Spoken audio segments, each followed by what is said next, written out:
ഒരു ദീർഘകാല യുദ്ധത്തിലേക്ക് പോകാതെ ഇതിനെ എങ്ങനെ കൊണ്ടുവരാം, ഇതിനെ മെരുക്കിയെടുക്കാം, അല്ലെങ്കിൽ വളരെ പെട്ടെന്ന് അവസാനിപ്പിക്കാം എന്നൊരു ചിന്ത അമേരിക്ക നടത്തുമ്പോൾ അതിൽ ആത്യന്തികമായി അവസാനിപ്പിക്കേണ്ടത് ഇറാൻ തന്നെയാണെന്ന് വരുമോ?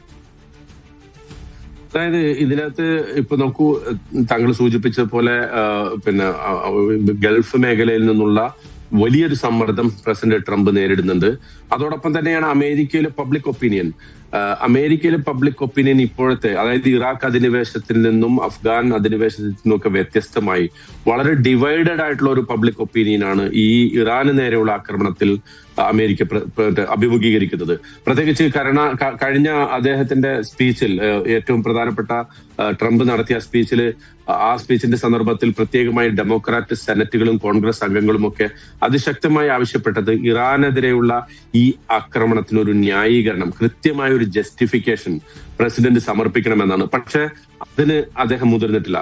അതുപോലെ തന്നെയാണ് പ്രധാനം അന്താരാഷ്ട്ര തലത്തിലും ഒരു തരത്തിലുള്ള ഒരു ഏതെങ്കിലും തരത്തിലുള്ള ഒരു കയ്യൊപ്പ് ചാർത്താൻ യുണൈറ്റഡ് നേഷനോ അതല്ലെങ്കിൽ നാറ്റോയോ അമേരിക്കയുടെ മറ്റേതെങ്കിലും സഖ്യകക്ഷികളോ, ഇപ്പൊ ബ്രിട്ടൻ പോലും അമേരിക്കയ്ക്ക് എയർ സ്പേസ് കൊടുക്കുന്നത് തടഞ്ഞു വെക്കുകയാണ് ചെയ്തത് ഇറാനെതിരെയുള്ള ആക്രമണത്തിൽ. അപ്പോ വളരെ ശക്തമായ സ്വാഭാവികമായ ഒരു സഖ്യകക്ഷി എന്ന് പ്രതീക്ഷിക്കുന്ന ബ്രിട്ടൻ പോലും അമേരിക്കയുടെ അങ്ങനെ ഒരു നിലപാട് ഇറാൻ അധിനിവേശ വിഷയത്തിൽ സ്വീകരിച്ചിട്ടുണ്ടെങ്കിൽ സ്വാഭാവികമായും ഈ പ്രശ്നം യുദ്ധം നീണ്ടുപോകുന്നത് അമേരിക്കയെ സംബന്ധിച്ചിടത്തോളം, പ്രത്യേകിച്ച് പ്രസിഡന്റ് ട്രംപിനെ സംബന്ധിച്ചിടത്തോളം ഇത് ഗുണകരമാകില്ല എന്ന് തന്നെയാണ് മനസ്സിലാക്കേണ്ടത്.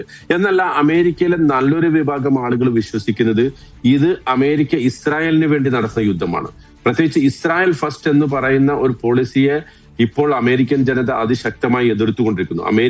America first, make America great again എന്ന പ്ലാറ്റ്ഫോമിൽ നിന്നുകൊണ്ട് ഇലക്ഷൻ വിജയിച്ച ട്രംപിനെ സംബന്ധിച്ചിടത്തോളം ഇസ്രായേലിന് വേണ്ടി ഇങ്ങനെ ഒരു യുദ്ധം ഇത്രയും ചെലവഴിച്ച് ഇത്രയും ആളുകളെ കൊന്നൊടുക്കി ഇങ്ങനെ ഒരു യുദ്ധം നടത്തണമോ വേണ്ടയോ എന്നത്, പ്രത്യേകിച്ച് മേഖലയിലെ ഏറ്റവും പ്രധാനപ്പെട്ട പങ്കാളികളെ വരെ മുഷിപ്പിച്ചുകൊണ്ട് ഈ ഒരു യുദ്ധം എത്ര കാലം തുടരും എന്നത് അമേരിക്കൻ ജനതയെ സംബന്ധിച്ചിടത്തോളം അതിശക്തമായ എതിർപ്പുള്ള വിഷയമാണ്. അതുകൊണ്ട് തന്നെ ആ മേഖലയിൽ വളരെ സമ്മർദ്ദം ട്രംപ് നേരിടുന്നുണ്ട്.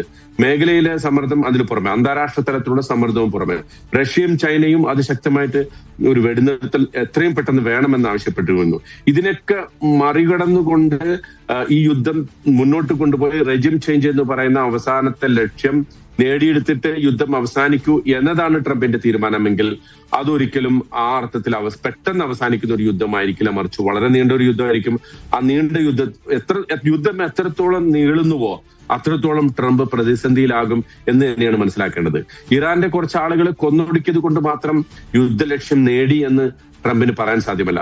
യുദ്ധലക്ഷ്യം നേടി എന്ന് പറയണമെങ്കിൽ ഒരു റെജിം ചേഞ്ച് തന്നെ വരണം. പക്ഷെ ആ റെജിം ചേഞ്ച് നേരത്തെ നമ്മൾ വിശദീകരിച്ച പോലെ എളുപ്പമല്ല. അതുകൊണ്ട് തന്നെ ഈ പ്രതിസന്ധിയിൽ കുറച്ചുകൂടി തലയൂരാനുള്ള എന്തൊക്കെ വഴികളുണ്ട് എന്ന് ട്രംപിന്റെ വശത്ത് നിന്നുകൂടി ആലോചിക്കുന്നുണ്ടാകും എന്ന് തന്നെയാണ് നമ്മൾ മനസ്സിലാക്കേണ്ടത്. പ്രത്യേകിച്ച് ഇപ്പോൾ ട്രംപിന്റെ ചുറ്റുമുള്ള ഉപദേശകർ എന്ന് പറയുന്നത് വളരെ സങ്കുചിതമായി തന്നെ കാര്യങ്ങൾ കണ്ടുകൊണ്ടിരിക്കുന്ന ആളുകളാണ്. പ്രത്യേകിച്ച് പല നിരീക്ഷകരും ആ വിഷയം പങ്കുവെക്കുന്നുണ്ട്. അതായത് ഈ യുദ്ധം കൊണ്ട് അന്തിമമായിട്ട് ലോകത്തിന് എന്ത് നേട്ടം, അമേരിക്കക്ക് എന്ത് നേട്ടം? ഇപ്പോ ഇറാന്റെ എണ്ണ പ്രകൃതിവാതക സ്രോതസ്സുകൾ കൈയടക്കുക എന്നതാണ് ലക്ഷ്യമെങ്കിൽ അതിന് അമേരിക്കയെ സംബന്ധിച്ചിടത്തോളം നേരത്തെ അത്തരം യുദ്ധങ്ങളിൽ ഏർപ്പെട്ടതിന് ശേഷം അവർ അതിന് കണ്ടെത്തിയ അല്ലെങ്കിൽ ആ യുദ്ധങ്ങളുടെയൊക്കെ ഫലം കൂടി അനലൈസ് ചെയ്തുകൊണ്ടുള്ള ഒരു നീക്കമായിരിക്കണം നടത്തേണ്ടിയിരുന്നത് എന്നതാണ് വാസ്തവത്തിൽ അമേരിക്കയെ സംബന്ധിച്ചിടത്തോളം പലതരത്തിലുള്ള പല കോണുകളിൽ നിന്നുള്ള ഫാക്ടേഴ്സ് ചിന്തിച്ച് അനലൈസ് ചെയ്ത് മാത്രമാണ് മുന്നോട്ട് പോകാൻ കഴിയുക.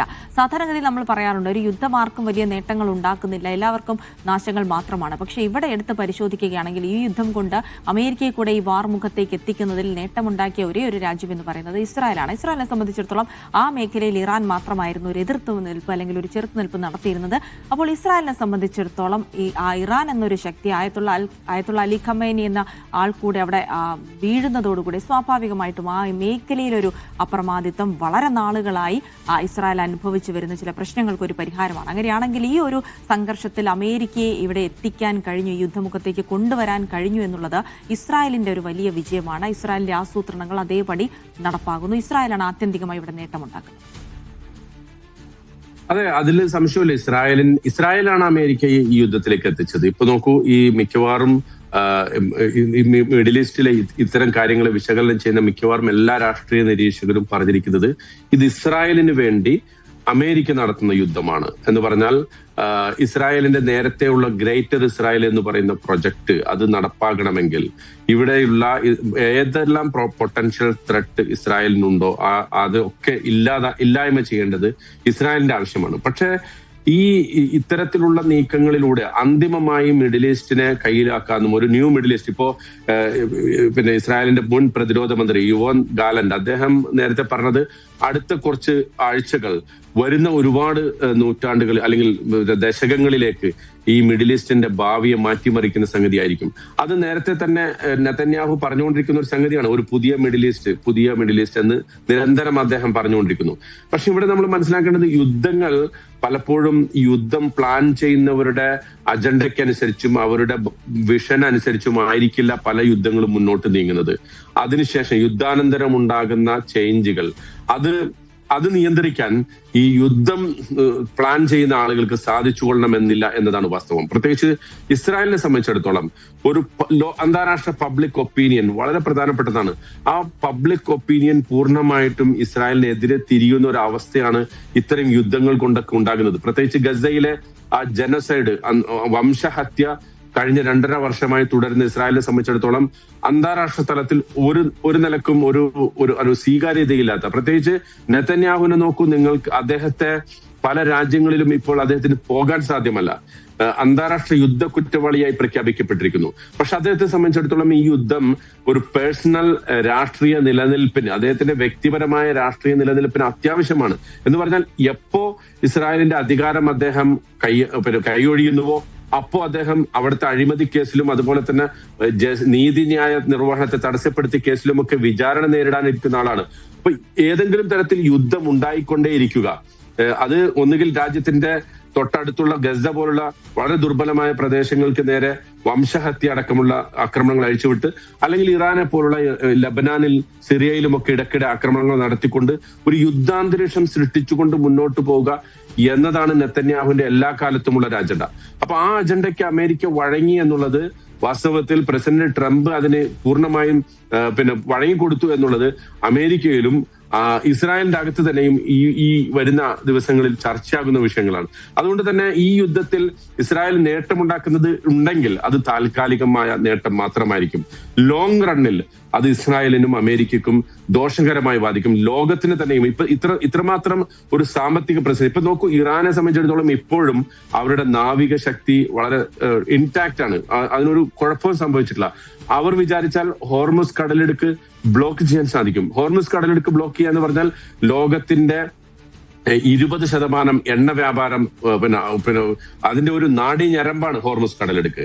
അതുപോലെ തന്നെ മേഖലയിലെ മിക്കവാറും എല്ലാ വ്യാപാര വ്യവസായ അല്ലെങ്കിൽ ഈ സാമ്പത്തികമായിട്ടുള്ള നീക്കങ്ങളുടെ മിക്കവാറും എല്ലാം ഈ ഒരു ഹോർമുസ് കടലിടുക്കിലൂടെ കടന്നു പോകുന്നതിലൂടെ അതിനെ നിയന്ത്രിക്കാൻ ഇറാൻ മുതിർന്നാൽ, അല്ലെങ്കിൽ അത് അവിടെ ഏതെങ്കിലും തരത്തിലുള്ള ഒരു ബ്ലോക്കിന് ഇറാൻ മുതിർന്നാൽ അത് ലോകത്തെ സമ്പദ് വ്യവസ്ഥയെ തന്നെ ബാധിക്കും. അപ്പോ ആ അർത്ഥത്തിൽ ഇതിനെ വല്ലാതെ സസ്റ്റെയിൻ ചെയ്ത് മുന്നോട്ട് കൊണ്ടുപോകാൻ അമേരിക്കക്ക് സാധിക്കാത്തൊരവസ്ഥ വരും. അതുകൊണ്ട് തന്നെ അന്തിമമായി അമേരിക്ക ഇവിടെ എന്താണ് ഉദ്ദേശിക്കുന്നത്, ആ ഉദ്ദേശിക്കുന്ന സംഗതികൾ വളരെ ചുരുങ്ങിയ നാളുകൾ കൊണ്ട് നേടിയെടുക്കാൻ സാധിക്കുമോ, അതല്ല ഇത് ഒരു നീണ്ട യുദ്ധത്തിലേക്ക് പോകുമോ? ആ ഒരു ചോദ്യത്തിന്റെ മുന്നിൽ വാസ്തവത്തിൽ ഇപ്പോൾ ഒരു മറുപടിയും ലോകത്തിനില്ല. പ്രസിഡന്റ് ട്രംപിന് തന്നെ അതിനകത്ത് നിശ്ചയമില്ല. തീർച്ചയായിട്ടും ഡോക്ടർ താജ് ആലുവ, എന്താണ് ഇനി സംഭവിക്കാൻ പോകുന്നത്? ഈ ആക്രമണങ്ങളുടെ ഭാവി എന്താണ്? അമേരിക്ക ഉദ്ദേശിച്ചതുപോലെ ഒരു ദീർഘകാല യുദ്ധത്തിലേക്ക് പോകാതെ ഇത് നിർത്താൻ സാധിക്കുമോ? അങ്ങനെ തുടങ്ങിയ ഒരുപാട് ചോദ്യങ്ങൾക്ക് ഇനി മറുപടി ലഭിക്കേണ്ടതുണ്ട്. അതിന് തന്നെ ഏറ്റവും പ്രധാനമായി നോക്കിക്കാണുന്നത് ഇനി അമേരിക്കയുടെയും ഇസ്രായേലിന്റെയും ഇറാന്റെയും തുടർ നീക്കങ്ങൾ എന്തായിരിക്കും എന്നുള്ളതാണ്. വളരെയധികം നന്ദി